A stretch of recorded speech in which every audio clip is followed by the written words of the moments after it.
Hey guys, hope everyone is doing well. I want to first of all say a big thank you to everyone who participated in the art competition last week. It was a huge success and I'm so very proud of all of you. I've had lots of people that have seen the work and said how amazing it is, and I loved looking through it and seeing everyone's just great effort and work that you put into it. So thank you guys for participating. If you haven't seen the art competition, it is on my CHCA Art with Miss Anderson Facebook page. So you can go there, and there's several albums that have all the students' work in there, and it's really great stuff. So if you haven't seen it, go check it out. And the winners have been posted there as well. So today I want to show you how we can make a melted crayon wind chime. Okay, so this is something fun you can do. There are actually lots of different ways you can do melted crayon kind of art. This is just something fun that I thought I could show you for today. So what you will need is some old crayons with all of the wrappers taken off, some wax paper, and a pencil sharpener or something to shade the crayons with. You will need an iron, or a hair dryer will also work for this. And then if you want to make it into a little mobile or a wind chime, then you would need like some string and maybe a popsicle stick, some tape or some glue, something along those lines. Okay, so what you do start is you need 2 pieces of wax paper, so you can just kind of set one down in front of you, save the other one for in just a second, and pick out what colors you want to use for whatever shape it's going to be.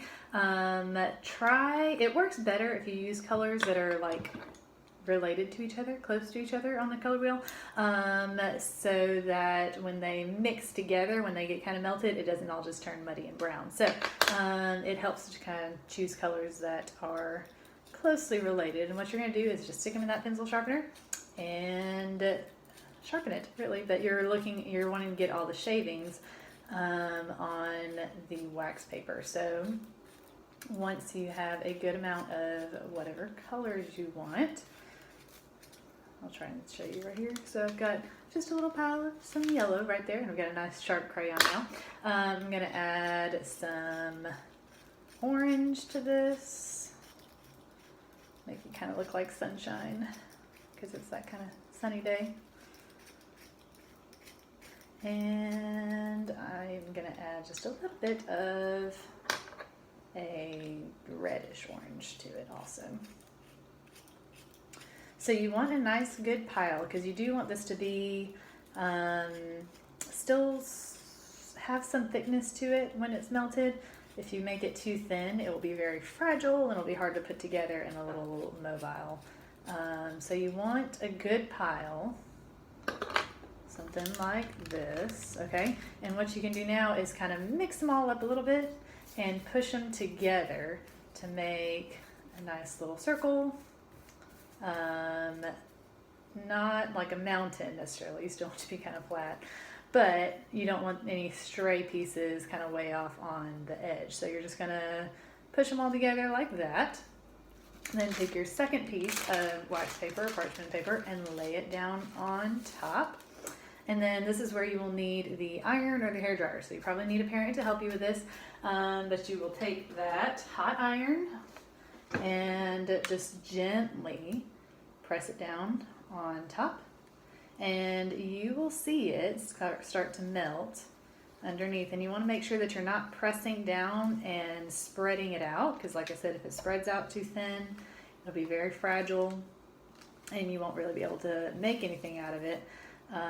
So just kind of make sure it stays in that little pile. You may want to even flip it and iron the other side just a little bit to let both sides get a little bit melted. Mine started spreading a little bit, so I'm going to stay away from that side. So again, a hair dryer will work for this as well. You can put it on a low setting and just hold it over and let it blow until you see it melting. So once I've got both sides melted, I'm going to let it sit for just a second to cool, because if you try and peel it all the way real fast, it might stick to the paper and not to itself. So I'm going to make sure that it's nice and cool